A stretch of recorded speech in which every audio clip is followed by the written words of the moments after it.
Welcome to Edu Study X. एक बार फिर से स्वागत है आपका एजू स्टडी एक्स में। और मैं आपके मैथ का मेंटोर मोहम्मद आसिफ। जैसा कि हमने अपने एनटीपीसी सीरीज के पार्ट खत्म कर लिए हैं, 1, 2 और 3, ये 3 पार्ट हमने अपनी इस सीरीज के खत्म कर लिए हैं। मोस्ट इम्पोर्टेंट क्वेश्चंस जो हैं एनटीपीसी के, ठीक है सर। आज हम करेंगे चौथा पार्ट। तो विदाउट वेस्टिंग एनी टाइम चलते हैं अपने पहले क्वेश्चन पे। क्वेश्चन क्या है? चक्रवृद्धि ब्याज की दर ज्ञात कीजिए जब कोई धन 2 साल में 6400 रुपए से 8100 रुपए हो जाता है। ठीक है, आपको पता ही होगा सभी को फॉर्मूला क्या होता है, अमाउंट इक्वल टू ई, ठीक है, और 1 plus r 100 to the power t, ये होता है फॉर्मूला आपका। ठीक है, धन आपका इतना था, 2 साल बाद हो गया इतना, तो अमाउंट आपका हुआ 8100, ठीक है, प्रिंसिपल आपका 6400, इसको ऐसे ही लिखिए अभी कि आपको आसानी समझ में आए। रेट आपको बतानी है, लेकिन हाँ आपको समय जरूर दिया है 2 साल का, तो यहाँ 2 कर दिया। आप इसको 8100 बटे 6400 लिख लें, कोई तकलीफ आप तो नहीं होनी चाहिए।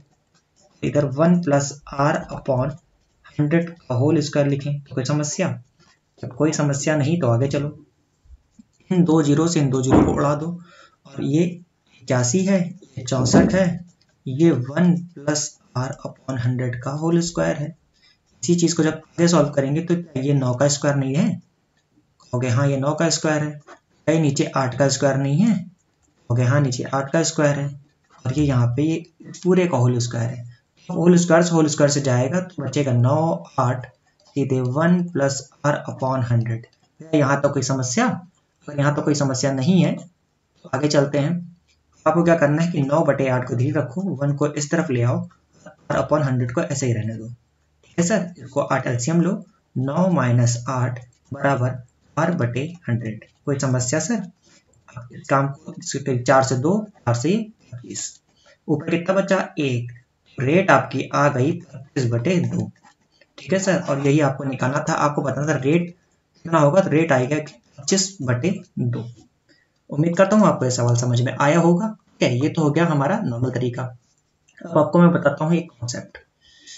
कॉन्सेप्ट को मैं नाम देता हूँ एजू स्टडी एक्स कॉन्सेप्ट। ठीक है, कॉन्सेप्ट का हमारा अगर हम देंगे तो हमारा नाम हो जाएगा कि किसी का किसी भी चीज पे कोई अधिकार तो नहीं है कि हाँ भैया ये आपका है, ये मतलब कि क्योंकि मैथ्स है, जीरो क्या जीरो हम यूज करते हो, कोई और यूज करेगा तो कहेंगे भैया ने जीरो मत यूज करो, क्योंकि हम यूज कर रहे हैं, हमारा हक है क्या, है ना।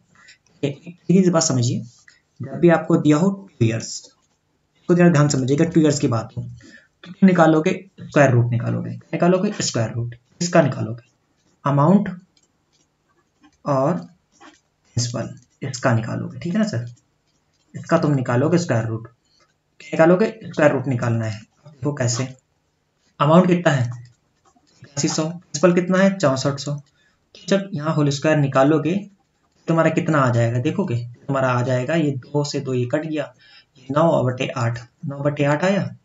ठीक है, 9 बटे 8 ये अमाउंट है, ये प्रिंसिपल है, तो तुम्हें इंटरेस्ट कितना मिला है, तुम कहोगे इंटरेस्ट मिला है हमको 1, इंटरेस्ट मिला है 8 पे, 1 बटे 8 गुणे 100। अगर तुम इसकी वैल्यू निकालोगे ना तो कितनी आएगी वैल्यू, तुम कहोगे इसकी वैल्यू आती है 12.5 या 25 बटे 2, यही तो कहोगे ना। जो अभी मैंने आपको एक लेंदी सा प्रोसेस बताया था, इसे हम शॉर्ट तरह से भी कर सकते हैं। क्या करते हैं, सिर्फ आपको अमाउंट और प्रिंसिपल दिया हो उस केस में, और ये 2 साल था आप होल स्क्वायर, अगर 3 साल होता तो उसके लिए फिर क्या होता, फिर क्यूब रूट करते। ठीक है ना सर, क्यूब रूट का इस्तेमाल करते। बढ़ जाते हैं अगले क्वेश्चन पे। बहुत आसान सवाल है। क्या करना है, एक्स और वाई दिया है आपको, इस तरह से दिया होगा, ऐसे दिया था। ठीक है, तो आपको इसकी वैल्यू बतानी है। यहाँ पर सीधे सीधे इसको आप यहाँ पे वैल्यू पुट करा दीजिए। यहाँ प्रॉब्लम इसलिए नहीं होगी क्योंकि यहाँ ऊपर भी जो कोफिशिएंट कोई लेंगे, यहाँ कोफिशिएंट, यहाँ कोफिशिएंट, तो कोफिशिएंट कट जाएंगे। जो आप कोई लेंगे, क्या बोलते हैं सर, अचर, है ना, एक तो होता है कांस्टेंट, जो जब भी आप कांस्टेंट टर्म लेंगे तो आप ऑटोमेटिकली कट हो जाएंगे। यहाँ पर आप सीधे इसकी वैल्यू रखिए 4 से 64 एक्स के लिए, और वाई के लिए देखिए, एक्स के लिए आप 4 रख दीजिए, वाई के लिए आप 5 रख दीजिए, 64 और वाई के लिए 125। नीचे कितना आएगा, एक्स के लिए 64 और वाई के लिए फिर से 125, क्योंकि 5 का हमें करना है क्यूब। जब इसको आप सब्ट्रैक्ट करेंगे तो 1, उसके बाद आपका आ जाएगा 6 1, करिए 6 और 1 आएगा, साथ में आपका आ जाएगा, इसका नीचे एडिशन होगा 12 6 18 18, यानी कि 189, आपका आएगा 61 माइनस का, ये माइनस का रहेगा यहाँ पर इसकी वजह से, और ये 189। ठीक है सर, ये हो जाएगा आपका answer. -61/189 is the answer of this question. अगर कोई समस्या नहीं है तो चलते हैं अब आगे। अगला प्रश्न क्या है? अगला प्रश्न है 6x² - 5x + 1 = 0। दो मूल अल्फा और बीटा हों तो alpha square plus beta square का मान। सबसे पहले तो आपको ये पता होना, जब भी ये क्वेश्चन तो आपको पता होना चाहिए कि मूलों का योगफल, मूलों का योगफल का फॉर्मूला क्या होता है?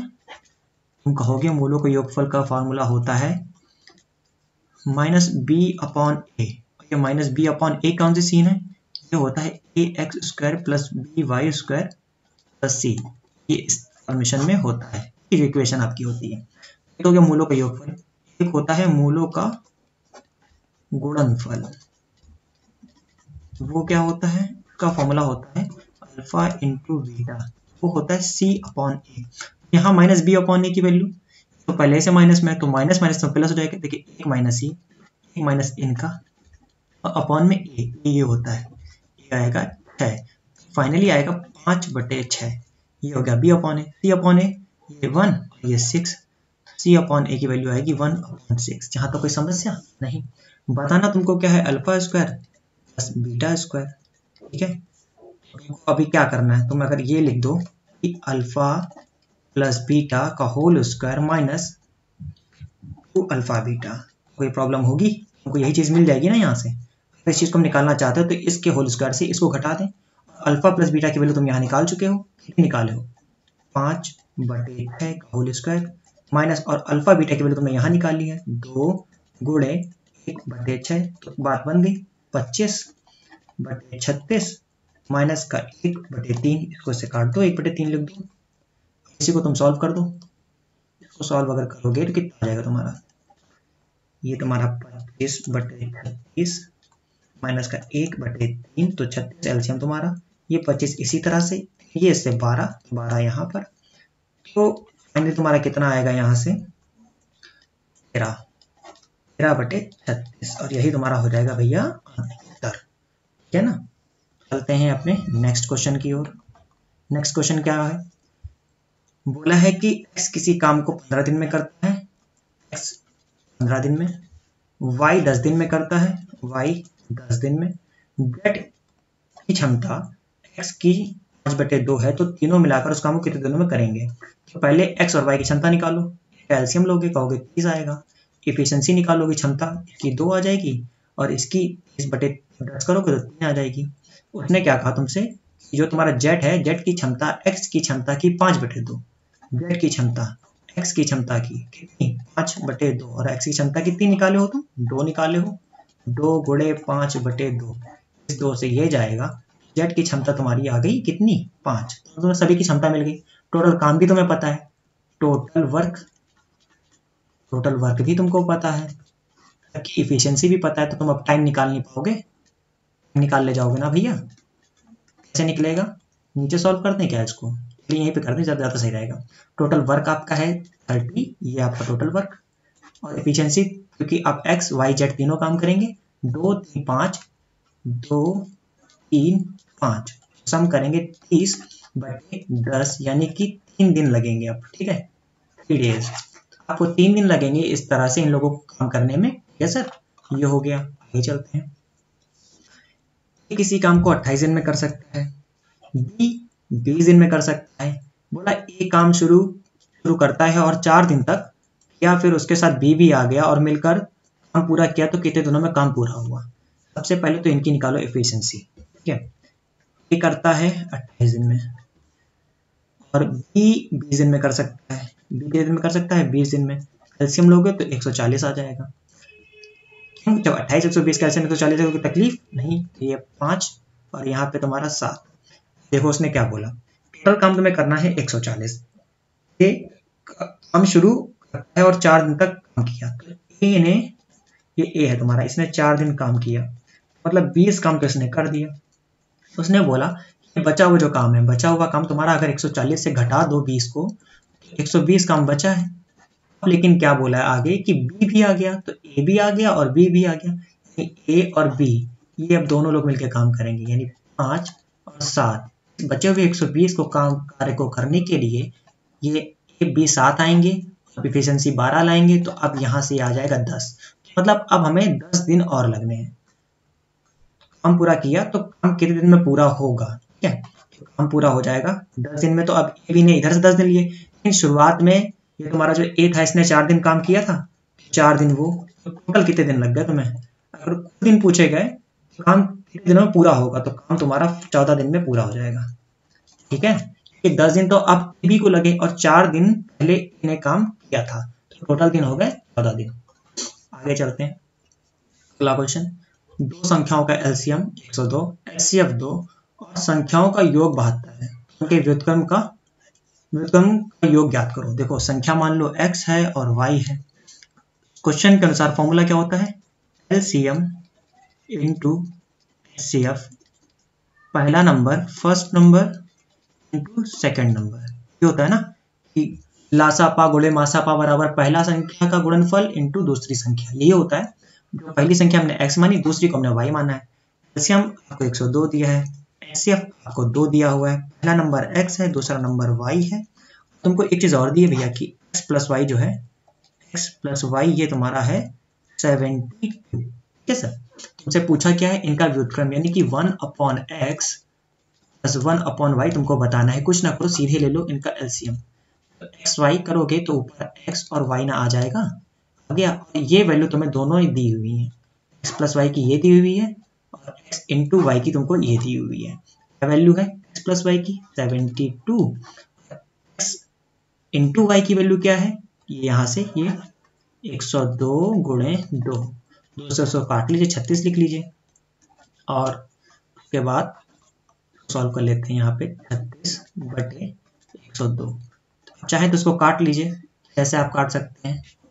ऐसे ये 7 जाएगा, 6 से ये 1 है और 6 7 42, 6 का नाम 6, सॉरी 6 से ये गया 6 बार में, 6 का नाम 6 7 42, यानी कि 6/7 आपका आंसर आ गया, ठीक है सर। चलते हैं अब अपने नेक्स्ट क्वेश्चन पे। नेक्स्ट क्वेश्चन क्या है? अब आया 5 से 14 तक के घन का योग ज्ञात कीजिए। तो आपको फॉर्मूले कुछ याद होना चाहिए। सबसे पहले तो अगर बोले 1 से लेकर 1 से n तक संख्याओं का सम अगर आपसे पूछा जाए, यानी योग पूछा जाए, फॉर्मूला क्या होता है? n इंटू n प्लस 1/2, ठीक है, ये हो गई। दूसरी होती है जब पूछें स्क्वायर या वर्ग में नंबर हो, उनका बताओ कि लगातार आपके वर्ग हैं, क्रमागत वर्ग हैं दिए गए हैं, फॉर्मूला क्या होता है? n प्लस 1 और 2n प्लस 1/6, ये होता है वर्ग के लिए। जब बोले कि घन है तो घन के लिए फॉर्मूला होता है आपका, मुझे चाहिए जगह, थोड़ी सी जगह बनाता हूँ, के लिए होता है आपका n प्लस 1, ठीक है, /2, लेकिन इसका होता है होल स्क्वायर। ये तीनों फॉर्मूले आप नोट कर लीजिएगा, ये आपके बहुत काम आएंगे आगे, जब भी आप कभी इस तरह के क्वेश्चंस को देखेंगे तो ये आपके काम आएंगे। मैं कर दे रहा हूँ इनको हाईलाइट, ठीक है, इसको आप कर लीजिएगा नोट, इस चीज को आप जरूर नोट कर लीजिएगा, बहुत काम आएगा आपके ये, है ना। आपको पहले प्राकृतिक संख्या 1 से n तक, उसके लिए ये वाला है पहला वाला, दूसरा और ये इस तरह से तीसरा, ठीक है। अगर ये हो गया है तो अब हम इसको इरेज करके चलते हैं क्वेश्चन सॉल्व करने की ओर, ठीक है ना सर। क्वेश्चन में हमसे जो बोला है हमें वो करना है, उसके लिए मैं आपको सीधे लिख दे रहा हूँ, बाकी जो कैलकुलेशन होगी वो आप खुद से करेंगे, ठीक है। मैंने कॉन्सेप्ट आपको बता दिया क्या करना है, सॉल्व कुछ करना है, समझ लीजिए।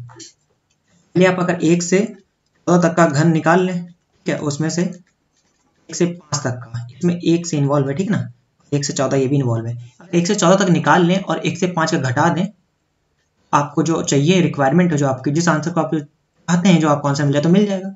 हम पहले क्या करते हैं, 1 से 14 तक का निकालेंगे, 1 से 14 तक का घन। फॉर्मूला में क्या बताया था?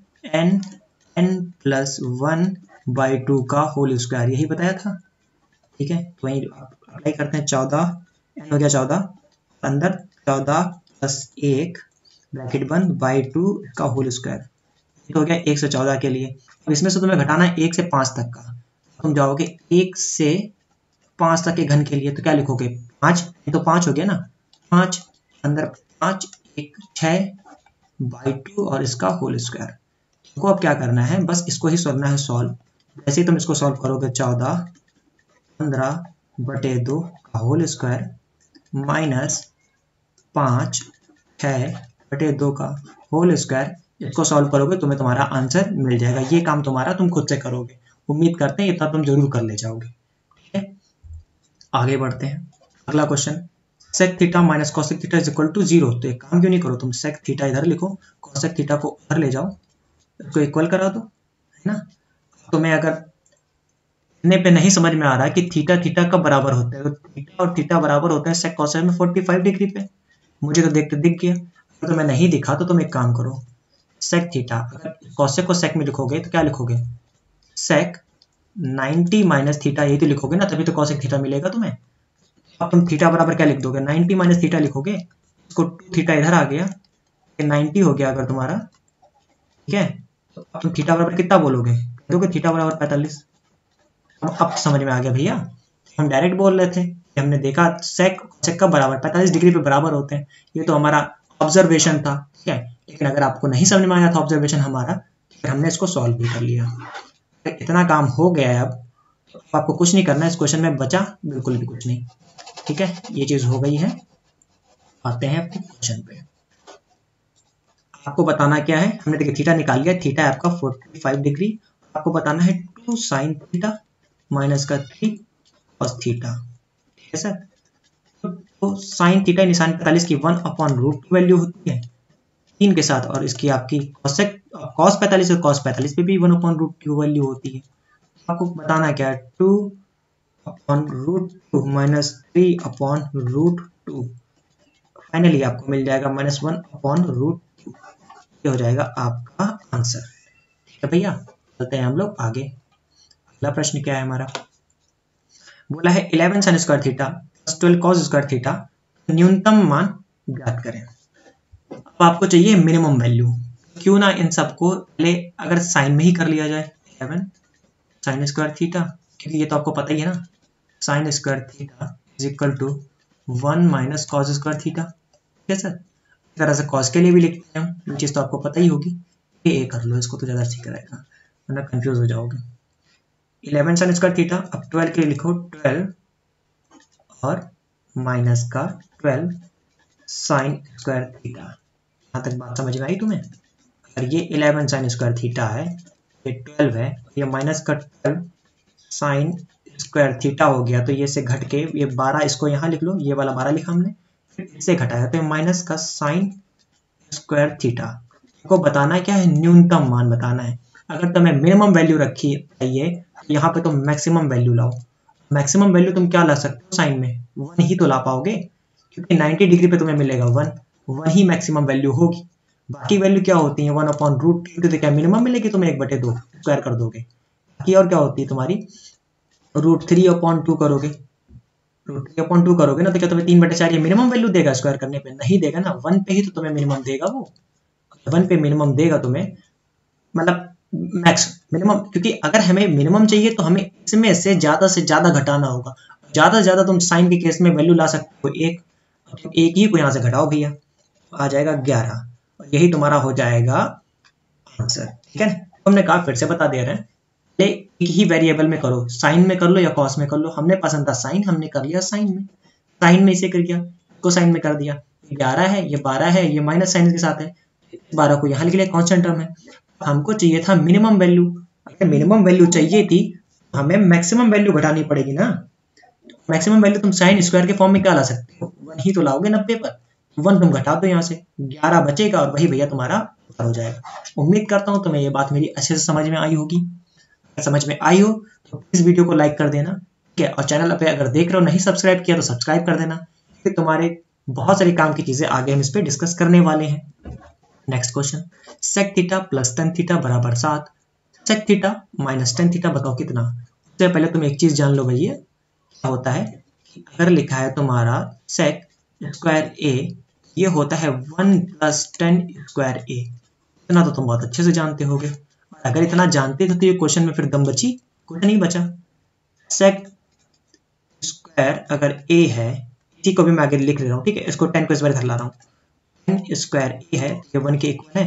क्या ये ए स्क्वायर माइनस बी स्क्वायर का फॉर्मेशन ना बन गया? ओके, हाँ बन तो गया फॉर्मेशन।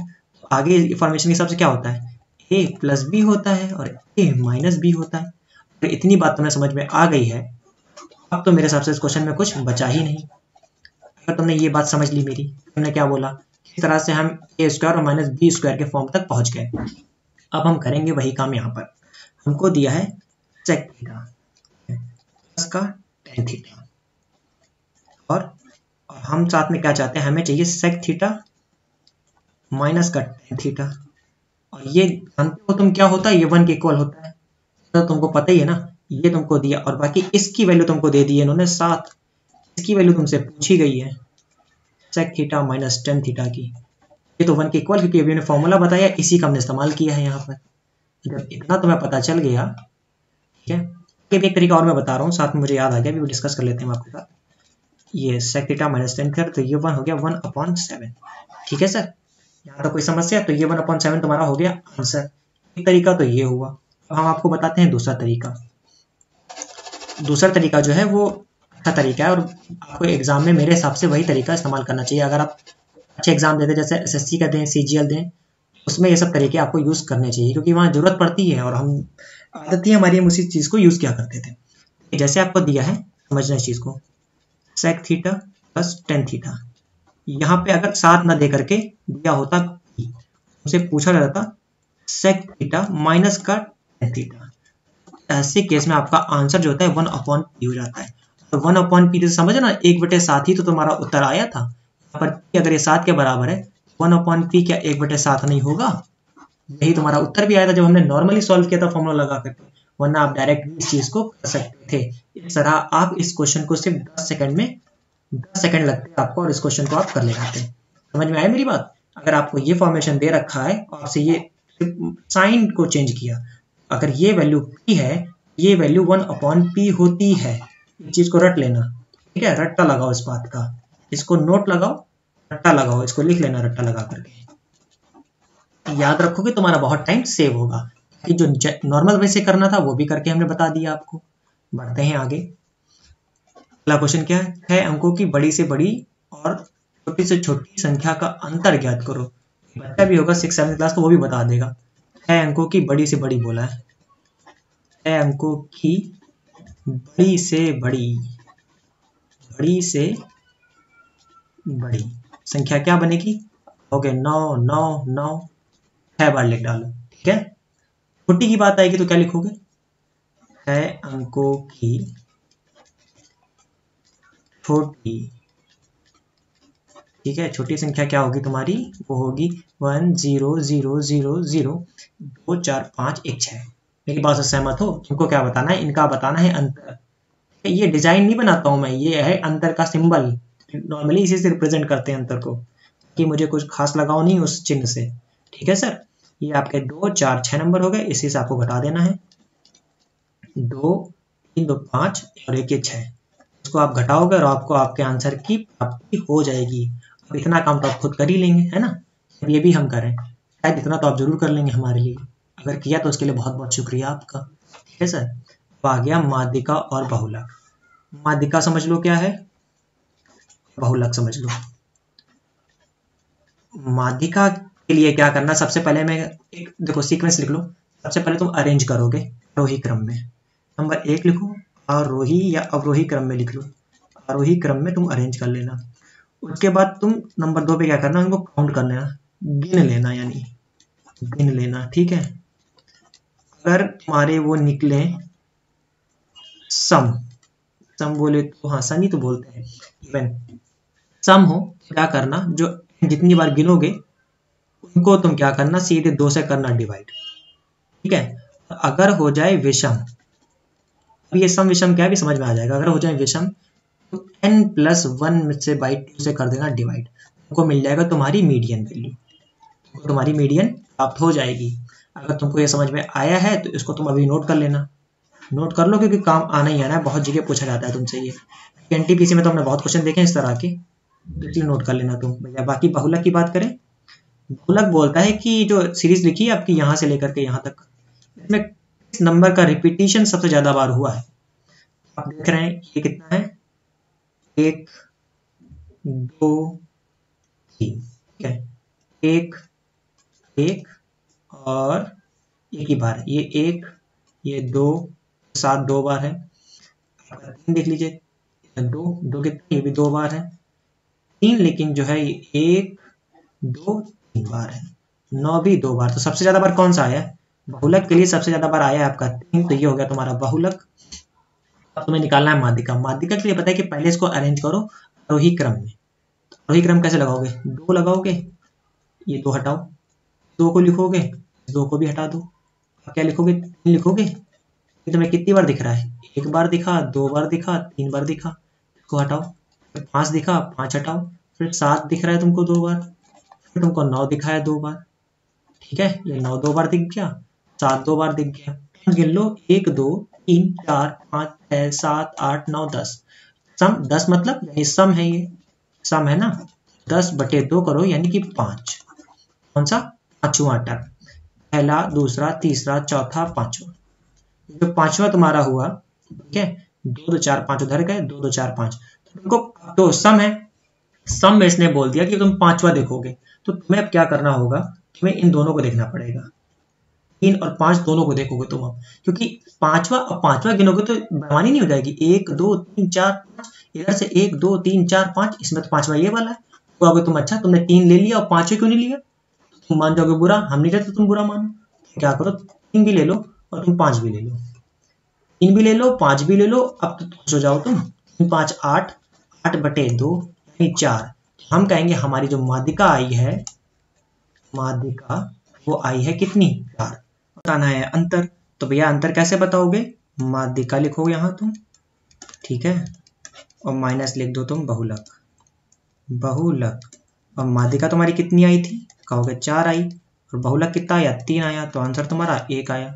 क्या कोई समस्या तुम्हें यहाँ पर, अगर समस्या नहीं तो आगे चलो, अगला क्वेश्चन देख लो। अगला क्वेश्चन क्या बोला तुमसे, बोला है कि बेलन के वक्रपृष्ठ का क्षेत्रफल और कुल पृष्ठ क्षेत्रफल का अनुपात 5:9, तो ऊंचाई और त्रिज्या का अनुपात ज्ञात करो। सबसे पहले बेलन का वक्रपृष्ठ समझ लो, ये तुम्हारा एक बेलन हो गया, ठीक है, अच्छा सा बना दे बेलन, लो भाई अच्छा बेलन बना दिया। वक्रपृष्ठ का मतलब होता है तुम्हारा ये एरिया, इसको बोलते हैं वक्रपृष्ठ, ठीक है, तो क्या बोलते हैं, वक्रपृष्ठ, वक्रपृष्ठ बोलते हैं, यानी कि कर्व सरफेस एरिया। अगर तुमसे बोले कि हमको तुम बताओ जो कुल पृष्ठ क्षेत्रफल, तो कुल पृष्ठ क्षेत्रफल तुम्हारा ये भी जुड़ जाता है, ये वाला, ठीक है, अगर वक्रपृष्ठ पूछे और ये तुम्हारा रेड वाला इंक्लूड कर लोगे इसमें ऐसे करके, ये तुम्हारा होता है कुल वक्रपृष्ठ, कुल पृष्ठ, वक्रपृष्ठ ना बोलो तो कुल पृष्ठ बोलो, फिर इसका फॉर्मूला होता है कुल वाले का 2πr h + r, और अगर सिर्फ वक्रपृष्ठ है तो 2πr h, ये होता है फॉर्मूला तुम्हारा। अगर इतनी बात तुमको समझ में आ गई है तो अब सॉल्व करते हैं क्वेश्चन। बोला है वक्रपृष्ठ पहले बोला है, यानी कि 2πr h और कुल 2πr h + r, ये तुमको दिया है 5, ये तुमको दिया है 9, इस 2πr से इस 2πr को हटाओ तुम पहले, h तो तुम्हें यहाँ से 5 नहीं दिख रहा, और इसके h के साथ r है तो r तुमको 4 नहीं दिख रहा, यही तो तुमसे पूछा गया था। डायरेक्ट तुम्हें सीधे दिखाई देता है, नहीं दिखाई देता है, अगर तुम्हें सीधे नहीं दिखाई दे रहा तो हम बताते हैं कैसे। ये जो तुम्हारा h है ना, ये 5 है, यहाँ पर भी h 5 है, तो बचा हुआ r है, r तुम्हारा 4 रहा होगा, हम सीधे लिख रहे हैं h 5 और r तुम्हारा 4, ठीक है। अब चाहो तो तुम इसको सॉल्व कर लेना, सो अलग लिख दे रहे हैं h + r, और 5/9 है तो तुम h की और r की वैल्यू निकाल के दिखाना हमें, अगर 5/9 आए तो कमेंट कर देना, ठीक है सर। चलते हैं अपने नेक्स्ट क्वेश्चन पे।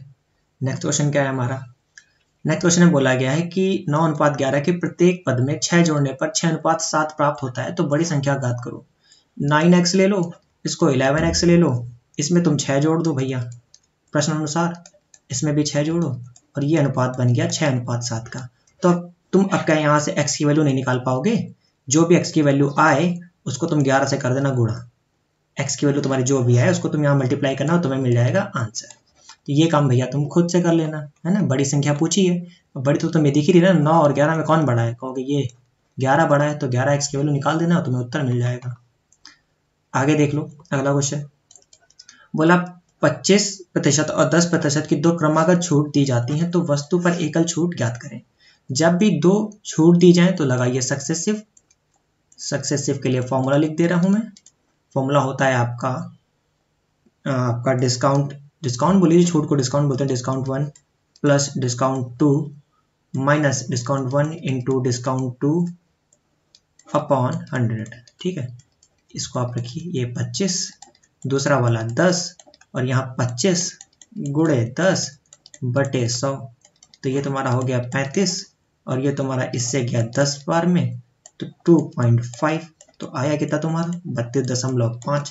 यही भैया हो गया तुम्हारा क्या आंसर। चलते हैं आगे। अगला क्वेश्चन क्या दिया तुम्हें?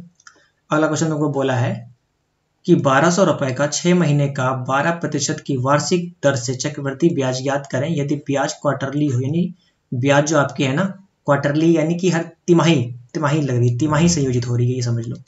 हिंदी में बोले तो तिमाही संयोजित हो रही है। ठीक है सर, तिमाही संयोजित हो रही है। कैसे सॉल्व करोगे इसको? तुमको बताना है टाइम पीरियड 6 महीने। 6 महीने में तिमाही कितनी होंगी?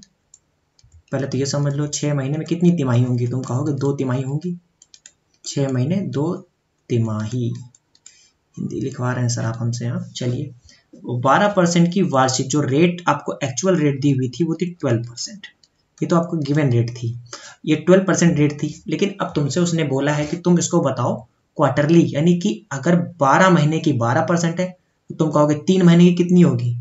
लिखते हैं 12 मंथ की अगर 12% तो 3 मंथ की तुम कहोगे 3%। ये तुम्हारी हो गई effective rate of interest. Effective rate of interest यानी कि तुम्हारी प्रभावी दर क्या है, जिससे तुम्हें अब जिससे काम है तुम्हें। तो प्रिंसिपल तुमको दिया उसने 1200, ठीक। रेट तुमको आ गई तुम्हारी 3%। टाइम जो अब तुम्हें है वो 2 बार, क्योंकि तुम्हें 6 महीने के लिए जाना तो इसलिए टी तुम 2 ले लो। तुम्हें यहां से बताना है क्या, ब्याज। तो तुम अगर रेशो से करना चाहो रेशो से कर लो, ना रेशो से चाहो तो एक काम करो, ट्री मेथड लगा लो। 1200 प्रिंसिपल है, इसको अलग रखो। सबसे पहले तुम क्या करोगे, तुम यहाँ पे तुम अब लेना स्टार्ट करोगे इंटरेस्ट। जब 1200 पे 3% पहले वर्ष के लिए निकालोगे तो कितना आ जाएगा, 1% की वैल्यू तुम्हारी कितनी 12, 3% की 36 तुम्हें इस साल मतलब कि इस तिमाही में मिला, 36 तुम्हें दूसरी तिमाही में मिल जाएगा। लेकिन क्या होगा जब दूसरी तिमाही चल रही होगी तुम्हें इस पे भी तो 3% मिलेगा, इस 36 पे भी तुम्हें 3% मिलेगा।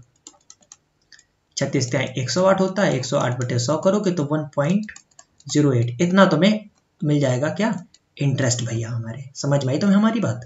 अगर तुम्हें ये प्रिंसिपल तुम्हारा ये पहली तिमाही का इंटरेस्ट, ये दूसरी तिमाही का इंटरेस्ट, टोटल इंटरेस्ट तुम्हें कितना मिल गया 36 रुपए ये मिले और 36 प्लस 1 रुपए 8 पैसे तुमको बाद में मिले, तो टोटल तुमको कितना मिला 36 दूना 72 हो गया और 73 रुपए 8 पैसे।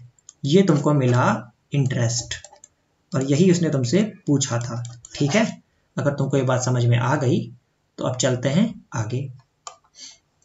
अगला क्वेश्चन तुमसे क्या बोला है, पहले तो ये देखो cos 15 माइनस साइन 75।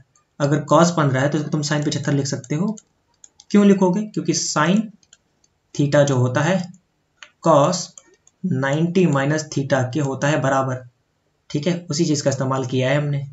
अगर यहाँ पर तुम लिखोगे 90 माइनस 15 तो ये पहले तो यहाँ cos ये साइन में जाएगा। ऐसे तुम साइन cos के भी लिखते हो ना, cos के लिए क्या लिखते हो साइन, लिखते हो तुम साइन 90 माइनस थीटा। अगर साइन में तुम इसको 15 लिख देते यानी कि cos में 15, समझ रहे हो, cos 15 लिखने के लिए क्या करोगे तुम, यहाँ cos थीटा की जगह यहाँ 15 होता तो साइन में तुम्हारा कितना होना चाहिए यहाँ पे 90 माइनस, यही तो होता तुम्हारा, तभी तो तुम्हारा कि cos 15 बनता, यानी कि साइन तो 75 था, साइन 75 लिखो तुम, साइन 75 माइनस साइन 75। अच्छा, तुम इतना देखोगे आगे तुम जाओगे नहीं, क्यों, क्योंकि तुम तो दिमागी हो बहुत। ये देखोगे कट गया इससे, तो जब ऊपर यानी अंश में तुम्हारा आ गया 0, हर में हो कुछ भी सिवाय 0 के, 0 नहीं होना चाहिए हर में वरना दिक्कत हो जाएगी।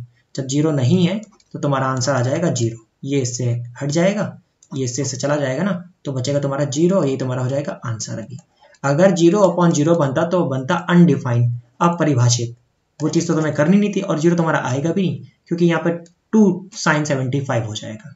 अगर ये समझ में आ गया तो आगे चलो। क्वेश्चन नंबर 18 क्या है? 1 से 26 तक 2 से विभाज्य होने वाली संख्या का आरोही क्रम में सजाने पर नवा स्थान पर कौन सा संख्या होगा? 1 से 26 तक 2 से, तो स्टार्ट अगर 1 से 26 तक जाना है तो पहला नंबर तो 2 होगा, और तुमको जाना कहाँ से? 26 तक। 26 तक जाओगे ना इस तरह से, 26वां वाला तुम्हारा जो होगा 13वां नंबर होगा, तुम्हें जाना है 9 नंबर पे। तुम क्या करो, सीधे इसका गुणा कर दो। अब अगला जैसे ही मल्टीपल आया 2 गुणे 9 करो और ये तुम्हें मिलेगा 18। भैया ये जो 18 है ना, ये तुम्हारा आंसर है। अगर ज़्यादा टाइम हो तुम्हारे पास तो तुम एक काम करना, इस तरह से बनाना सीरीज 2 4 6 8 10 12 14 16 18 और गिनती लगा देना 1 2 3 4 5 6 7 8 9। अच्छा 9 आया, तुम कहते हो अच्छा आंसर, लेकिन ऐसे कर लो ज़्यादा अच्छा होगा। 9 प्लेस पे तुम्हें जाना था, 18 तुम्हारा आंसर हो गया। अब रहा तुम्हारा ये क्वेश्चन, 54 डिग्री कितने रेडियन के बराबर है? जब भी डिग्री से रेडियन जाते हैं, डिग्री टू रेडियन जाना हो तुम्हें, तुम क्या करना, डिग्री को ऐसे लिखा रहने दो, इसमें पाई अपॉन 180 से कर दो गुणा। ठीक है सर, जब 54 को 22 पाई अपॉन 180 से करोगे और पाई के लिए 22/7 वैल्यू रख देना और अच्छा हो जाएगा, तो तुम्हें एग्जैक्टली आंसर मिल जाएगा 22/7 गुणे 180। इसको तुम करोगे खुद से सॉल्व, जो आया आंसर तुम्हारा उसको तुम यहाँ मारोगे टिक। ठीक है, 6 से कर लो, पहले 6 से 9 ये और 6 से 30 बार ये, 6 9 54 6 3 18, 3 से एक बार फिर से और ये 10, यानी तुम्हारा आ गया कितना 66/70। इसको तुम सॉल्व कर लेना, जो भी हो वो तुम्हारा हो जाएगा आंसर। तो इस तरह से हमने ठीक है, चलिए भैया खत्म। अब थोड़ा सा प्रमोशन हो जाए। हमने पार्ट 1 करा दिया, 1 कराया, 2 कराया, 3 करा दिया और अभी हमने 4 करा दिया। 4 तो करा दिए, हमारे पास और क्वेश्चन है। अब क्या है हमारे पास? मेंसुरेशन। ठीक है, अब टॉपिक वाइज क्वेश्चन है, अच्छे अच्छे क्वेश्चन। मेंसुरेशन है, ज्योमेट्री है, इस तरह से और भी अच्छे अच्छे टॉपिक्स हैं, उन पर क्वेश्चन है। प्रॉफिट एंड लॉस पर भी है। ठीक है, प्रॉफिट एंड लॉस पर है, और भी बहुत सारे आपके जो इंपॉर्टेंट टॉपिक है उन पर क्वेश्चन है। अब सीधे क्या होगा, टॉपिक वाइज क्वेश्चन कराऊंगा अब यहाँ से मैं।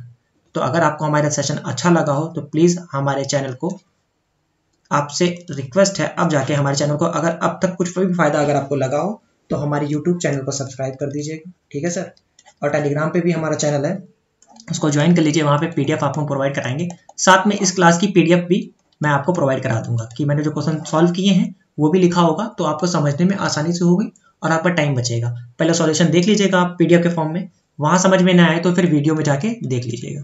ठीक है, हम पीडीएफ भी दे देंगे आपको, पीडीएफ और फिर ये वीडियो। ठीक है, तो अब सेशन करते हैं यहाँ पर खत्म अपना। अगर आपको हमारा सेशन अच्छा लगा हो तो एक बार प्लीज़ इस वीडियो को लाइक कर दीजिएगा।